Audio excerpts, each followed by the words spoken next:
Howdy folks, and welcome back. I'm glad to have you. And the last video you saw me on, we finished up our outer rocker, but remember we've just got it held in place with some screws. Just to briefly highlight why I'm doing that is because it's much easier to work from the outside in my opinion. Plus, you know, the outer rocker is what everybody sees. The outer rocker is what you have to worry about lining up and getting your gaps right. So if you haven't thought about it in that logic, it's a good method I've found to do the inner-outer rocker situation. So, with that being said, you're watching the first video of the inner rocker series, which is going to be two separate videos. The current video you're watching, I am going to show you how to make an inner rocker from scratch, because in my situation, that's what I elected to do. If you haven't seen my previous videos, you should go check them out because they're pretty informative and they give you a lot of information if you got to do this. So if you got to do an inner rocker, you got to do an outer rocker too probably. So I'm also going to show you how I make this, which is an inner rocker. Now don't go anywhere just yet because you're probably thinking, well, I'm not going to make an inner rocker from scratch. That's just fine. But I'm going to talk about some pretty important things and explain how all this ties together throughout the video. So I'd encourage you to watch it and definitely check back maybe in about a week or so for the second video of this inner rocker series, which if you haven't already done so, now is a great opportunity. Make sure you subscribe so you get notified when I post that. Subscriptions help me to help you guys after all, right? And it helps YouTube kind of spread the word around, I guess. So appreciate that. Appreciate everybody watching. And we're going to go ahead and get this show started. So hang around. Okay, so here's my sheet of poster board. Nothing fancy, dollar store stuff. Roll the tape. So I'm just going to put a piece of tape up at the top, stick it up from the bottom, and put it right there where I've cut off my old inner rocker.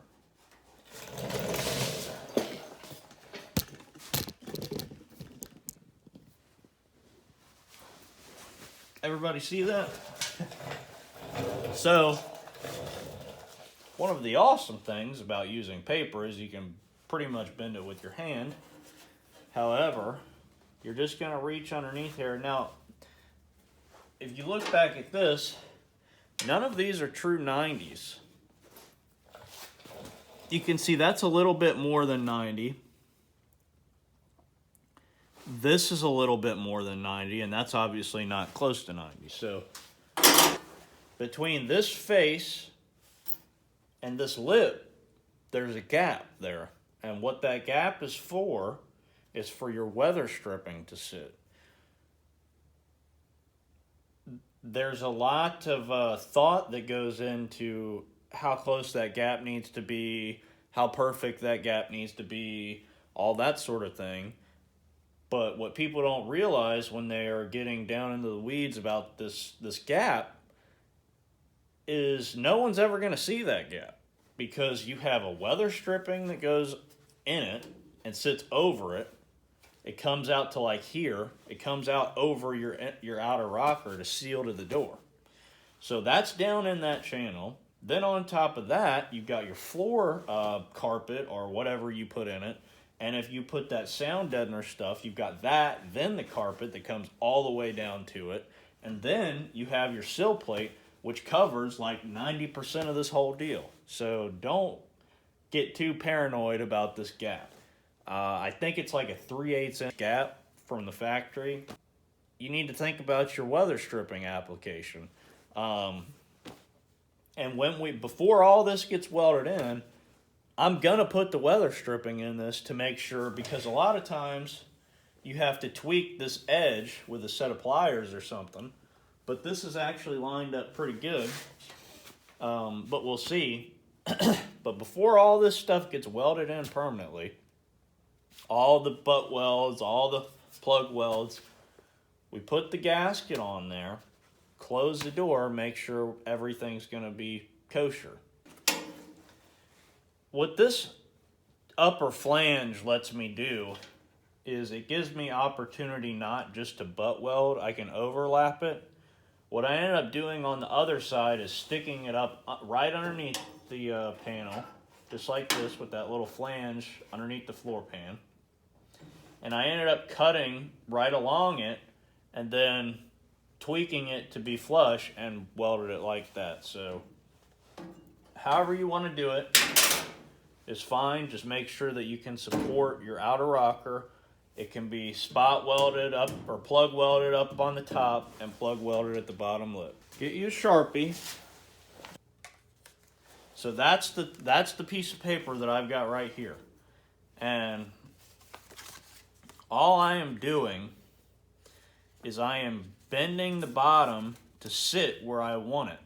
So now what I'm going to do is I'm pushing up from the bottom and this piece of paper is sitting like that. I'm pushing up right here and I'm going to mark about where I think the curve or the bend needs to be. And I'm bending it, putting a roughly 90-degree angle on it. When you bend it, you're going to stick your tape measure and make sure there's roughly 3/8 inches of gap between the edge of this lip and your inner rocker.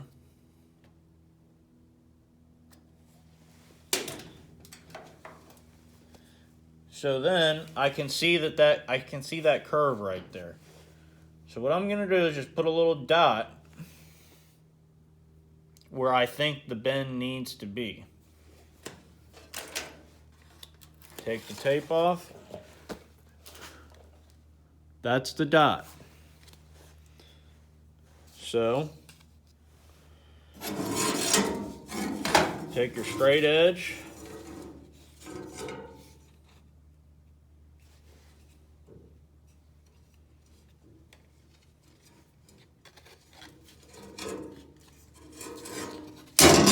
Put a bend in the paper, just like that. Put it back on the truck.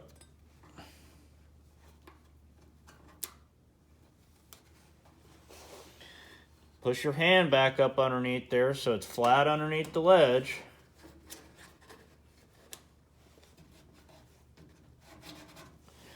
Respace your gap, 3/8 inches. Get another piece of tape.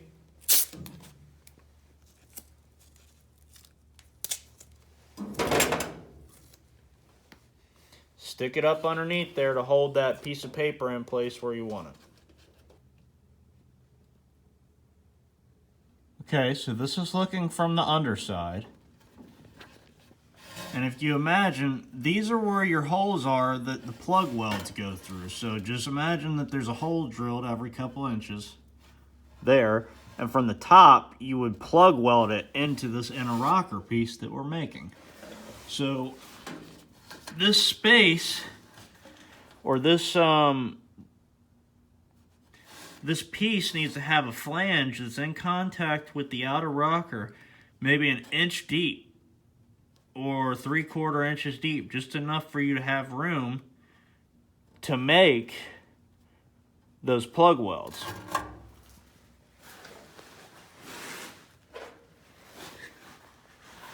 So once again, you look at your piece of paper and you can measure back 1 inch if you want it. I'm just going to mark it. See if I'm good with that. That's a little bit more than, that might be 5/8. I'll make it a little bit more and I'll just make a little line or a little dot and guesstimate it. You know, this doesn't have to be perfect. So I'm going to take it back off, bend it again right there on that lower line, see what it looks like. Now we've got our bend in. Make sure every time you take your little template on and off that you're respacing the gap between the paper and this ledge. Make sure it stays at 3/8 or whatever you end up wanting to go with. And now this is where it's just easier to overestimate and cut a longer piece of paper. Now that's obviously way too long. So what you'll do is you'll just come down from this and mark about 1 inch, or take your scissors and cut it off about 1 inch. Like this. That's a little bit less than 1 inch. But you just give yourself plenty of extra, because you'll cut it off when you're final fitting. And then that's the piece that you'll bend. Just get about 1 inch wide piece. And you just bend it one bend at a time. You work from the top to the bottom.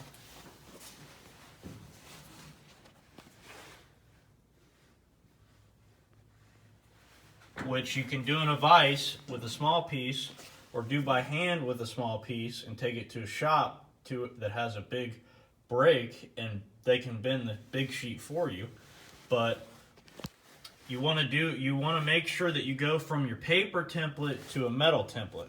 And when you start to bend this one up, you got to tweak it a little bit. This paper one isn't perfect because it bends, doesn't hold its shape, doesn't hold its curve, all that stuff. So when you go to make your metal template, what you do is here's a long piece. It's about 3/4 of an inch wide.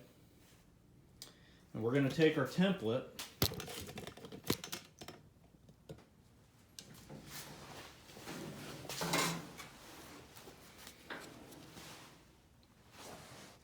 and take this little piece of tape off, because we don't need that anymore.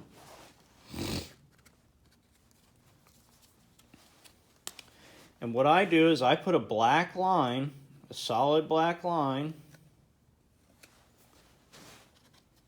with the inside of the curve facing me. And I'll show you why in just a second. You don't want to mark the curves on opposite sides. Like if I marked it there and then I marked this one, that's an opposite side of the curve. Imagine that this is the back side of the curve and this is the inside of the curve. So only mark it on the inside. It'll make sense in a minute. This one's not as bad, but if you want to have this extra flange up at the top, you would do it the same way we did this and just add it in, or you can add it in now. It doesn't matter. So, and then I marked the inside of this lip. And I'll just make an arrow, and this is going to face out on the truck. That's just a reference, because you will be surprised how easy it is to confuse yourself. And then straighten it back out. And really what this does is you're not using this piece of paper to get these angles and compare them to your metal piece. You're using this paper to get the distance down that you need to make the curves. So if you want this top flange, this is the top flange.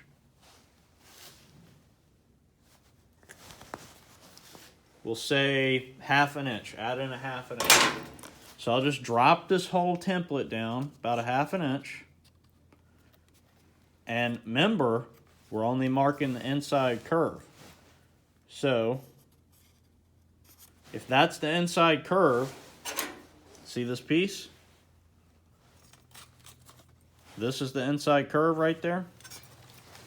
We need to flip it over to do this next part. So make sure you're aligned with your line. Flip it back over. We'll just make a quick little reference dot. Flip it over. Mark your inside line. And then flip it over again.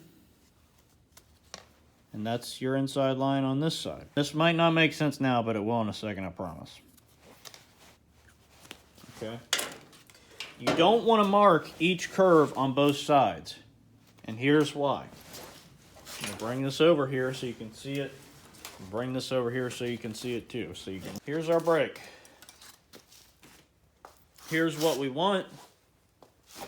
Here's what we started with. Here's what we've got.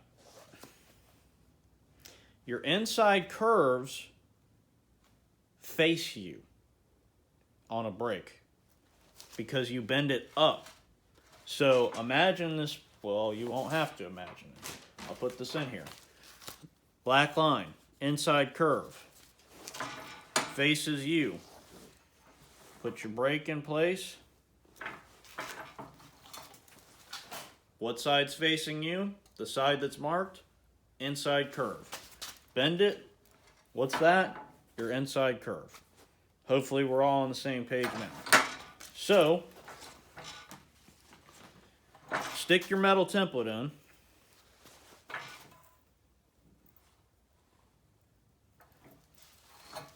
Start from the top. Where's the top? Oh yeah, we wrote it on our template panel. Our paper template. Now you can go back and bend this to roughly where it was. Remember, you make it out of a thin sheet like this, you can tweak it. So that's about the let's see if I can zoom in for you. That's pretty close to what we want in the end. But you don't know that because this is your first one you're doing. So boom, that's your first brake bend. Open it back up. Take your piece out. What's your next curve? Is it this one? No. It's this one. So stick your piece back in.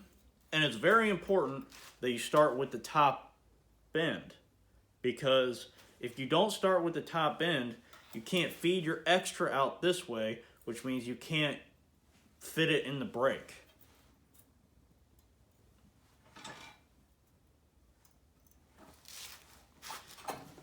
How far do we bend it? Well, that was roughly about a 90. We won't go quite 90.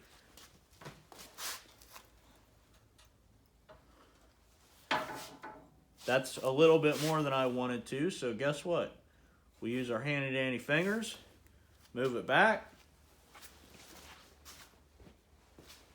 open it back up. Where's our next line? Not on this side, it's on this side. I see the line. So it needs to be facing me, an inside curve. Stick this back in. Drop her down. Your template, a little bit more than 90.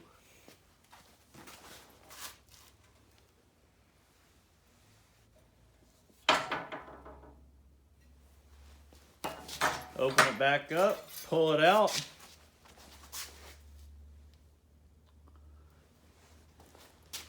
You created a metal template from a paper template. Holds its shape better. This is what you want.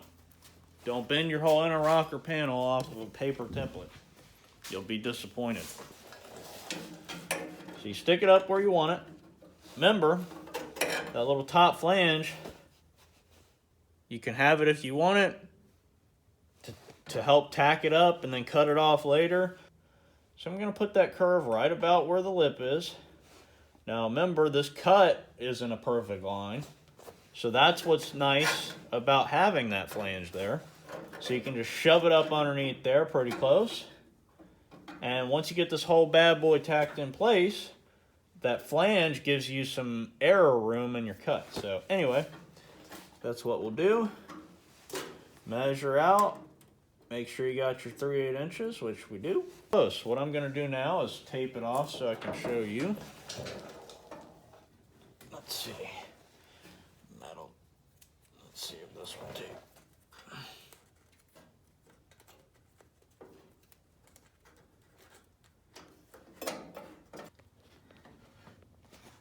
So we're up underneath. The inner rocker is right up against the outer rocker. We've got our extra. We've got our 3/8 inch gap. So your inner rocker, forgive me because I don't have enough hands, but your inner rocker sits in this lip. And you drill holes in your outer rocker and then weld them through that way into your inner rocker. So, once again, I'll just mark this metal template about an inch or so below where I know it needs to be cut off at. So I've got plenty of extra. And then that's your template.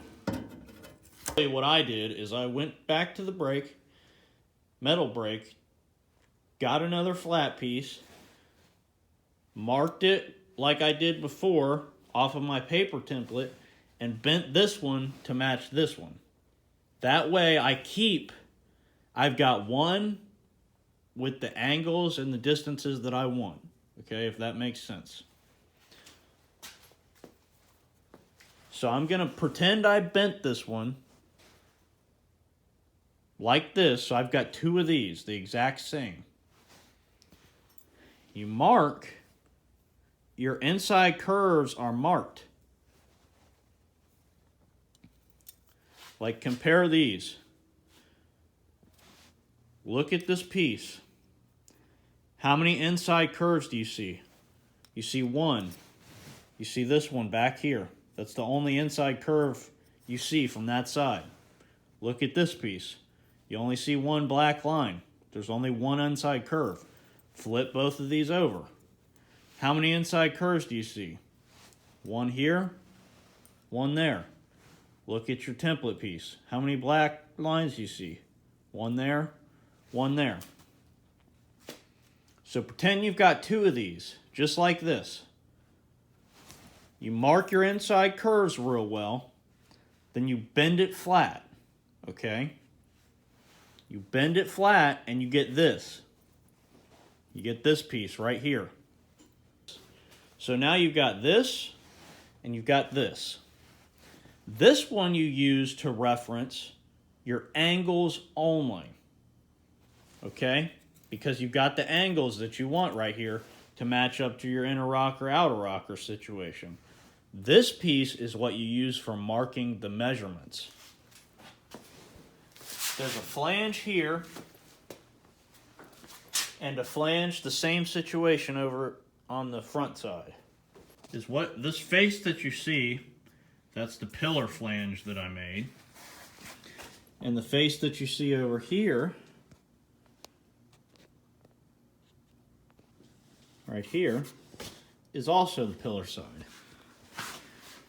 If you look at it from an angle, that's the inner rocker, this side, matching up, which at this stage, there's 3 sheets of metal right here, which is kind of hard to show you. There's 3 sheets right here. You have your pillar, which curves and comes up. That's the outer one on the left side.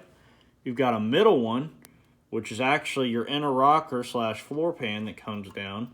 Then you've got this third one on the back, which is actually your cab support mount that comes down and butts to it. And that's what these bolts go through, is all 3 of those. So what I need to do is I have a few options here, but what I did on the other side was just make sure that they're either all 3 cut off evenly on the edge, or that the inner rocker / floor pan turns into inner rocker, is sticking out the most, because that's what you're going to weld. This side, maybe you can see it more clear. The pillar flange needs to be cut off even with the other 2. So that's what I'll do before I weld this on, is cut some of this excess off to be flush with the other 2 pieces. So, back to the question. How wide does it have to be? It's simple, he says. You can either cut this off now or guesstimate. This needs to be 34 inches. I'll show you how I try and show you. I just butted my tape measure up against the front pillar lip right there. Boom. Brought that over 34 inches. See, my brake can do like a 36-inch piece. So I'm going to go ahead and bend a 36-inch piece to have some extra, and I'll cut it down. Measure down that far, and over 36 inches, up and out. Pick a side, up and out. Write it on your panel. Stick that sucker right there. You got 2 marks you can make, or you can just make one now. Mark the bottom. Put your tape on that. Come over 36 inches. Mark you a line right 36. Do it at the top.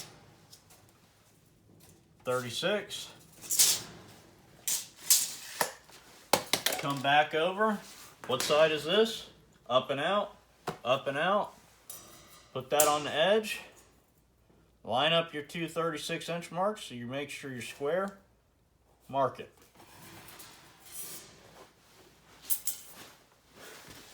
Connect the dots from 36 to the corner of that, all the way across like that. That's your piece. When you get it off, or you can do it like it is here, match your side, up and out.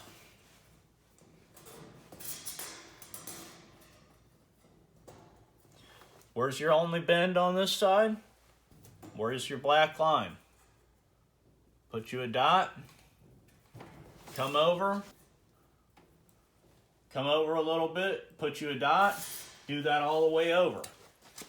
Once again, that's your only bend on this side of the panel.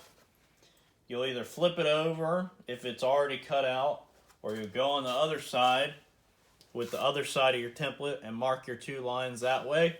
And there you have it. You take it over to the brake and you do the same thing you did on your metal template. So I will record me doing that, cutting it out, marking it, bending it in the brake, and putting it in place. And I'll probably speed up the video until I've got it held in place, and then we'll be back.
So that's our inner rocker, which we'll go ahead and get put into place.